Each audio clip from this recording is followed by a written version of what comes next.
სამცხე-ჯავახეთის საოლქო პროკურატურაში საპარლამენტო უმცირესობის ერთ-ერთი ლიდერი დავით საყვარელიძე მოწმის სტატუსით დაიბარეს. საქართველოს მთავარი პროკურატურის მიერ გავრცელებული ინფორმაციით 2011-12 წლებში ახალციხის მუნიციპალიტეტის ტერიტორიაზე უძრავი ქონების პრივატიზაციასთან დაკავშირებული დოკუმენტების შესწავლით მთავარი პროკურატურის ყოფილი თანამშრომლის მხრიდან კონკრეტული ბიზნესმენებისათვის ამორტიზებული ობიექტების იძულებით შეძენისა და დიდი ოდენობით თანხების გამოძალვა გამოიკვეთა.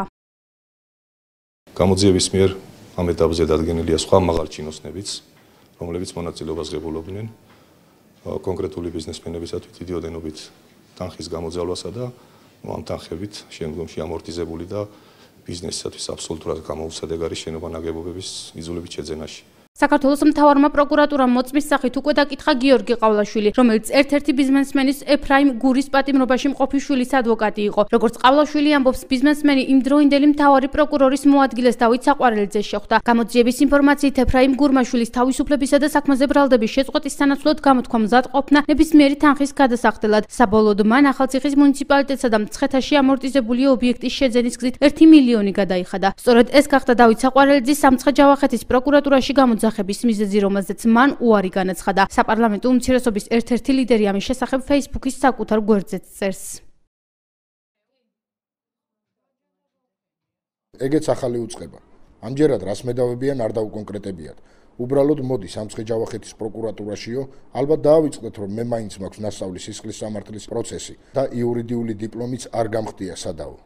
აქვე მეგობრული რჩევა იმათ, ვინც ეს უაზროდ შედგენილი ქაღალდი გამომიგზავნა. მოწმეს მინიმუმ უნდა შეატყობინოთ, რა საქმეზეა დაბარებული საგამოძიებო ორგანოში. განსაკუთრებით კი პარლამენტის წევრს სასესიო დღეს. ბატონო ბიძინა, პარლამენტში საკონსტიტუციო უმრავლესობის მოპოვების ერთ-ერთი გზა პოლიტიკურ ოპონენტთან მოლაპარაკებებია და არა უშინაარსო და უაზრო უწყებების გზავნა პარლამენტის წევრებთან. ნუ დაღლით ნურც ამომრჩეველს და ნურც პროკურორებს. თუმცა მაინც პატივს ვცემ ჩემს ძველ კეთილსინდისიერ კოლეგებს, ამ შემთხვევაში შემსრულებლებს. და მზად ვარ მივიღო და გავცე პასუხი არასაპარლამენტო საათებში ქუთაისში პარლამენტის თანამედროვე შენობაში მოსულ გამომძიებელ ბატონ ზურაბ სამადაშვილს მიუხედავად მაიმუნობისა.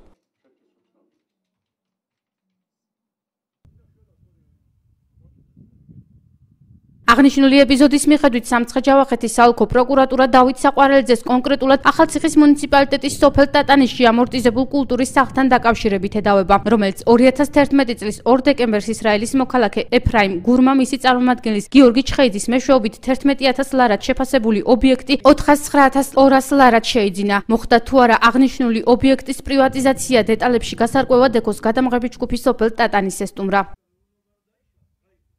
დანგრეულია, ეხლა მარტო ფუნდამენტი არის დარჩენილი. სანაგვეს გავსი აღარაფერი აღარ არის. ერთი გამოცხადება იყო, რომ 12,000 ლარად თუ დოლარად გაიყიდაო და ვინ გაყიდა და ვინ იყიდა, ჩვენთვის უცნობია. ხო, აქ იყო კლუბი, სოფლის კლუბი იყო, შიგ ფუნქციონერი იყო და ბიბლიოთეკა იყო, ვეტპუნქტი იყო და თავ შეყრის ადგილი იყო ერთი სიტყვით. ხო და ეს რომ დაიკეტენ, მე თქვენს ეს უკვე უნდა დაიშალოს. გაყიდულიაო. და რო ვიკითხეთ, რამდენშია გაყიდული და როგორ არის, გითხრათ 12,000 ლარშია გაყიდულიო და კიდეც ვიკითხეთ, რა უღეს ამას 12,000 ლარის. საქართველოს პროკურატურის მიერ გავრცელებული მოწმის სახით დაკითხული გიორგი ყავლაშვილის ჩვენებაში ახალციხის მუნიციპალიტეტის სოფელ აწყურში მეცხოველეობის ფერმის პრივატიზაციასთან დაკავშირებით ახალი მომენტებიც გამოიკვეთა. როგორც გიორგი ყავლაშვილი ამბობს, მას აღნიშნული ობიექტის შეძენის თაობაზე სატელეფონო კონტაქტები იმჟამინდელი ახალციხის მუნიციპალიტეტის გამგებელთან, გელა დემეტრაძესთან და რეგიონში სახელმწიფო რწმუნებულის ყოფილ მოადგილესთან, მინდია დევნოსაძესთანაც ჰქონდა. ყავლაშვილის ჩვენების მიხედვით პრივატიზაციისა და იმის თაობაზე თუ რა თანხა უნდა გადაეხადა აწყურში ამორტიზებული ობიექტის თითოეულ მათგანს ინფორმაციას ორივე მაღალჩინოსანი ფლობდა. ეს საუბრად თუ არა გელა დემეტრაძე ყავლაშვილს მას ზუსტად არ ახსოვს. არ გამოვრიცხავ, შეიძლება მართლაც გქონდა მასთან საუბარი, თუმცა პირადად არ ვიცნობ, არც ერთ იმ ბიზნესმენს არ ვიცნობ, ვისაც ამ აუქციონებში მიუღია მონაწილეობა. და თუ მექნებოდა მასთან სატელეფონო საუბარი, მხოლოდ ალბათ დაინტერესებულ პირს მივაწოდე ინფორმაცია აუქციონის ჩატარების თარიღის, სიტყვაზე როდის გამოცხადდა, როდის შედგებოდა აუქციონი. სამცხე-ჯავახეთის საოლქო პროკურატურის საგამოძიებო ნაწილმა ახალციხის მუნიციპალიტეტის გამგეობის ყოფილ თანამშრომლებზე სახელმწიფო ბიუჯეტის კუთვნილი თანხების გაფლანგვასთან დაკავშირებით გამოძიება 2012 წლის 28 დეკემბრიდან დაიწყო. გამოძიების ერთ-ერთი საფუძველი ახალციხის გამგეობიდან მოპოვებული მუნიციპალიტეტის ტერიტორიაზე არსებული ობიექტების პრივატიზაციასთან დაკავშირებული დოკუმენტები გახდა.